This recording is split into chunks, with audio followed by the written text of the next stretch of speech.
Welcome everybody. Let's start on GALA stock and how we can deal with this stock. Okay, this is the name of a stock on 14.8. Let's start. We will put this technical analyzer to see whether it can applies for this wave or not.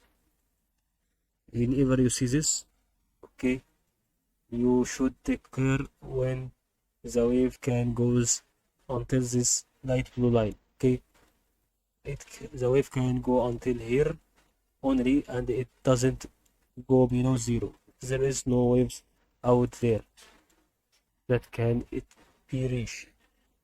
Okay, no waves can be reached on this part. So this part is indicating a total increase in momentum.